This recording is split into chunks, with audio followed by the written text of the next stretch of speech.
A lot of the information that you need to know relates to the penal code, which relates to criminal offenses and how they're going to be categorized. It's important to know the distinction between different types of criminal offenses and then what the punishments are. For example, you have felonies and misdemeanors, and obviously felonies are worse, but felonies are broken into a number of categories. You have capital felonies, and capital felonies are felonies that are punishable with a capital offense, as in the death sentence, a capital punishment. And so you have capital felonies, then you have first degree, and then you have second degree, and third degree.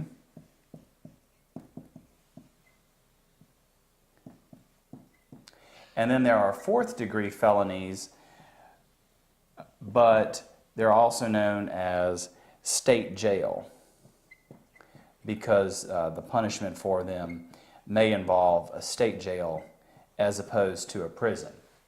Now, all of these, a lot of questions may ask, like, well, what are the different punishments? And with these, you can have up to $10,000 in a fine may be required.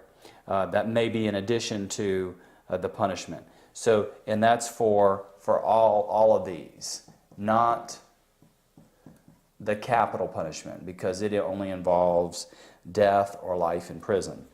Now, first degree is 5 to 99 years.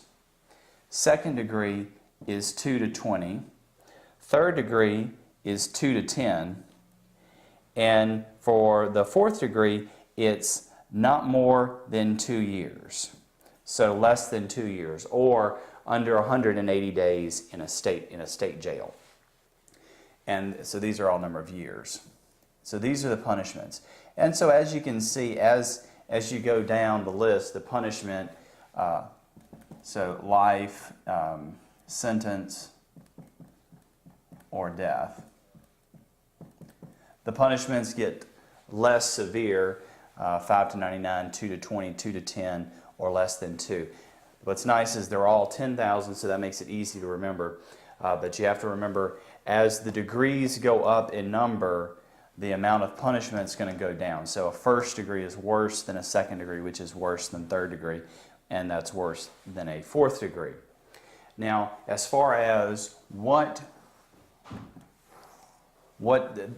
you do and what it is, murder is going to come under a number of these. You're going to have a capital murder, which is a particularly heinous murder that's committed with forethought and premeditated.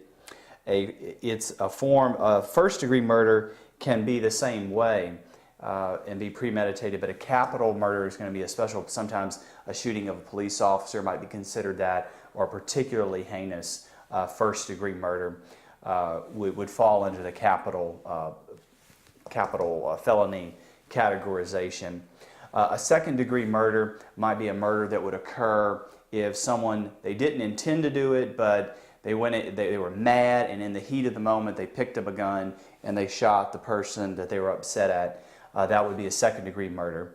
A first-degree would, of course, be if they waited outside, and when the person walked out, then they shot him, and they've been waiting there for multiple hours. That would be a planned. A third degree would be something like intoxication assault, if someone got drunk and attacked someone else. Also, this second degree would kind of be classified as manslaughter. Right here. So this is going to be murder, and that's going to be planned. So Intoxication, assault would be here. Then you're going to have and then criminally negligent homicide. Let's put negligent homicide would be down here. And so if you kill someone, it's going to be a felony, but the degree of felony that it is depends on exactly the circumstances of what happened. You would have up here for first degree is going to be for under the sexual assault categorization. This would be aggravated sexual assault, and this would be just regular sexual assault. And so it depends on, again, the details, the circumstances of what went on as to what the prosecution is going to accuse a defendant of doing and what the penalty and punishment would be. So it's important to know felonies and how they are categorized. A lot of questions are going to focus on that.